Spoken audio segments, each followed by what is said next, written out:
তোমরা ইতিমধ্যেই অবগত হয়ে গেছো যে তোমাদের RRB অর্থাৎ রেলওয়ের যে গ্রুপ ডি এর পোস্ট ছিল সেখানে কিন্তু ভ্যাকান্সি কিন্তু রিভাইজড হয়েছে। তার মানে জোন ওয়াইজ কিন্তু মডিফাই বা মডিফিকেশান করা হয়েছে, যে বিভিন্ন জোনের কিন্তু দেখতে পাচ্ছ তোমরা শূন্য পদ বৃদ্ধি পেয়েছে।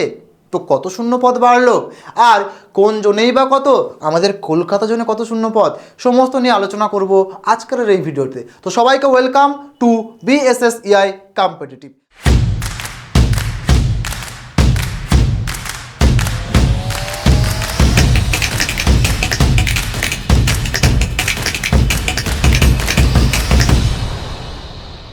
BSSEI কম্পিটিটিভ ইউটিউব চ্যানেলে তোমাদের সকলকে স্বাগত। আমি তোমাদের বিজয় স্যার, আর আজকে তোমাদের জন্য আলোচনা করতে চলেছি আমাদের RRB যে গ্রুপ ডি সেই পোস্টে কতটা পোস্ট বৃদ্ধি পেল এবং কলকাতা জোনেই কত, সে বিষয় নিয়ে বিস্তারিতভাবে। তো দেখো, তোমাদের কিন্তু এই যে নোটিশ, যেটা তোমরা কিন্তু এখানে অলরেডি দেখতে পেয়ে গেছো, ঠিক আছে? তো চলো আমরা আস্তে আস্তে সরাসরি সেই পেজে চলে যাব যে পেজটা আমাদের কিন্তু বলতে বা বুঝতে সাহায্য করবে। পুরো নোটিফিকেশানটা তোমরা আশা করছি ইতিমধ্যে অলরেডি পেয়ে গেছো। তো এই নোটিফিকেশানটা ওই জন্য আমি আর কিছু ডিটেলসে বলছি না, কারণ এর ভিডিও তোমরা অলরেডি পেয়ে গিয়েছো। তো চলো একেবারে সরাসরি চলে যাব সেই পেজে, যে পেজ আমাদেরকে কিন্তু ক্লিয়ার করবে আগের ভ্যাকান্সির সাথে বর্তমান ভ্যাকান্সিকে নিয়ে, এবং আমাদের যদি কলকাতা জোন দেখো এইখানটাতে, সেই কলকাতা জোনে কত ভ্যাকান্সি সেটাও জানতে আমাকে সাহায্য করবে। দেখো ভালো করে যদি তুমি খেয়াল করো, জোন ওয়াইজ যার যে জেলা আছে তোমরা দেখে নেবে। আমি শুধুমাত্র কলকাতা জোনকে টার্গেট করছি বা কলকাতা জোনকে তোমাদেরকে এখানে আমি বলতে চেষ্টা করছি।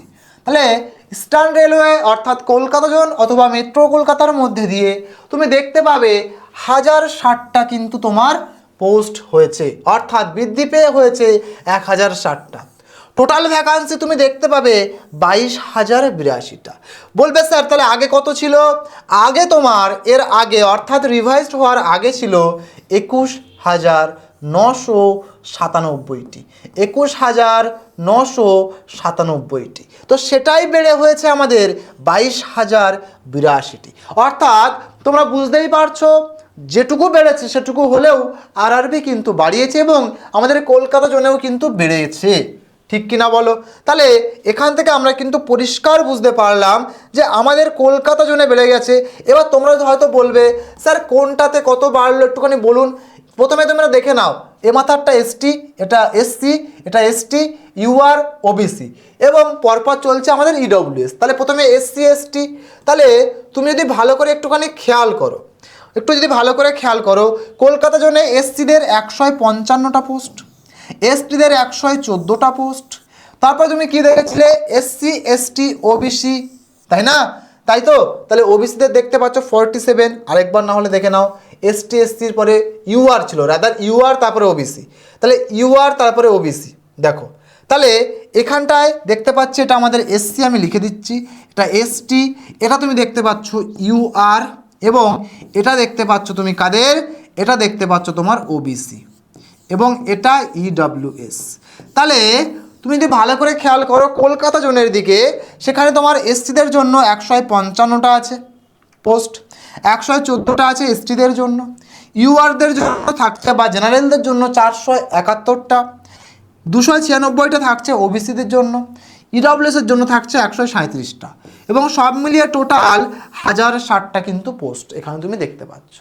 তাহলে ভ্যাকান্সি রিভাইজড হওয়ার পরে আমাদের যেটুকু বাড়লো কলকাতা জোনেও কিন্তু আমরা সেটা দেখতে পেলাম। তাহলে আশা করছি আমরা বুঝতে পারলাম আমাদের ভ্যাকান্সি কতভাবে বাড়লো, সমস্ত কিছু এইখানটায় আছে, তোমরা কিন্তু দেখে নেবে। আমি জাস্ট এটুকুই দেখানোর জন্য তোমাদের সামনে এনেছিলাম। তো আশা করছি তোমরা দেখতে পেলে, তোমাদের যে যার জোন তোমরা দেখে নেবে। আমি শুধুমাত্র কলকাতা জোনটাই কিন্তু দেখিয়ে দিলাম। তো যারা ইতিমধ্যে দেখে নিয়েছো তারা অবশ্যই বুঝতে পেরে গেছো, তোমরা জোনটাকে তোমাদের চেঞ্জ করে যেখানে সুবিধা সেখানে করতে পারবে, সেই মডিফিকেশানও কিন্তু তোমরা এখন করতে পারবে। আর তোমরা যারা আমাদের সাথে বা আমাদের ইনস্টিটিউটের সাথে তোমাদের এই প্রিপারেশান জার্নিটাকে স্ট্রং করার জন্য বা মজবুত করার চেষ্টা করতে চাইছো বা শুরু করতে চাইছো, তোমাদের জন্য বলবো আমাদের কিন্তু রেলওয়ে অল ইন অন ব্যাচে কিন্তু প্রিলিমস এবং মেন্সকে কভার করবে, সেই ব্যাচ কিন্তু ভর্তি চলছে।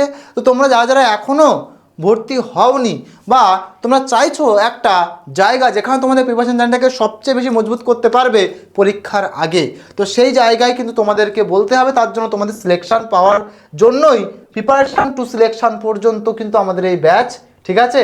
প্রিপারেশন জার্নি থেকে সিলেকশন পর্যন্ত তোমাদেরকে আমরা গাইড করব। তোমরা আমাদের এই অল ইন অন ব্যাচে এখনও ভর্তি চলছে, তাই আর দেরি কিসে, তাড়াতাড়ি জয়েন করে নাও এবং এনরোল করতে ভুলো না। ওকে, তো চলো আজ ভিডিওর মাধ্যমে তোমাদের জন্য এটুকুই ছিল। দেখা হচ্ছে পরবর্তী কোনো ভিডিওর মাধ্যমে। তোমরা কমেন্ট বক্সে জানাতে ভুলবে না যে কে কোন জোনে অ্যাপ্লাই করছো বা সেফ জোন তোমাদের কোনটা মনে হচ্ছে, কমেন্ট বক্সে একটু জানাতে ভুলবে না। তো দেখা হচ্ছে পরবর্তী কোনো ভিডিওর মাধ্যমে। সবাই ভালো থেকো, সুস্থ থেকো, সাবধানে থেকো। Thank you so much, wish you all the best. Thank you all.